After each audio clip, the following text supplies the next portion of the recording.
সেদিনকার আমার আর মায়ের হঠাৎ করে ইচ্ছা হলো একটু কালীঘাট মন্দিরে যাওয়ার। কেন যাব? ওই যে মা টানলেন তাই। মায়ের ইচ্ছা ছাড়া তো একটি পাতাও নড়ে না। তাই তার ইচ্ছাতেই তাকে দর্শন করার উদ্দেশ্যেই আমরা রওনা হলাম। একটু বিকেলের দিক করেই গেলাম। আর গিয়েই দেখি আমূল পরিবর্তন। কারণ নতুন হয়েছে হলো স্কাই ওয়াক।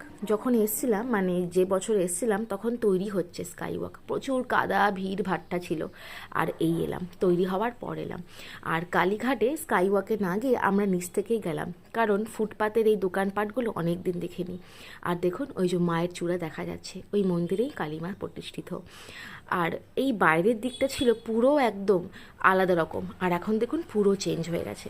আমরা গেট নাম্বার 2 থেকে ঢুকেছি, আর ভেতরে গিয়েই দেখি, মানে আমি অবাক, এত সুন্দর সাজানো গোছানো হয়েছে, এত সুন্দর, পরিষ্কার পরিচ্ছন্ন, একদম পরিপাটি। এরকম কিন্তু কালীঘাট আমি দেখিনি। ছোট্টবেলা থেকে বাবা মায়ের হাত ধরে আসছি আমি আর বোন এবারে আসতে পারেনি কাজের চাপে, তাই আমি আর মাই এসছি। আর এই যে দিতে যাচ্ছি হলো পুজো। এই ভেতরের এই চাতাল চত্বরটা একই রকম রয়েছে, কিন্তু রেলিং দিয়ে পুরো সাজিয়ে দিয়েছে। ভেতরে গিয়ে আমি আর ভিডিও করিনি, কারণ প্রথমত অ্যালাউ নয়, আর দ্বিতীয়ত কিছু জিনিস আপনাদের স্বচক্ষে এসে দর্শন করা ভালো, সেই কারণে। আর এইটি হলো আসল মন্দির, যেটা আগেই বললাম, সেখানে মা প্রতিষ্ঠিত। আজকে ওই মোটামুটি ফাঁকা ছিল। কালীঘাট মন্দির বা দক্ষিণেশ্বরে সব দিনই, বছরের প্রত্যেকটি দিনই ভিড় থাকে, কিন্তু তুলনামূলকভাবে সেদিনকারটা বেশ ফাঁকা ছিল, তাই মায়ের দর্শনটাও খুব সুন্দর করে হয়েছে। মন প্রাণ জুড়িয়ে গেল। আর মন্দির চত্বর থেকে বেরিয়ে এই পেছনের রাস্তাটা ধরে আমরা ফিরছিলাম, আর দেখতে দেখতে ফিরছিলাম। এত পরিষ্কার পরিচ্ছন্ন রেখেছে জায়গাটা যে সত্যি বলার নয়, ভীষণ ভাল লাগলো। কোনো জায়গা পরিষ্কার পরিচ্ছন্ন হলে দেখবেন আলাদাই ভালো লাগা কাজ করা শুরু করে। এবার ফেরার পালা, একটু প্রসাদ খেয়ে আমরা ফিরছি।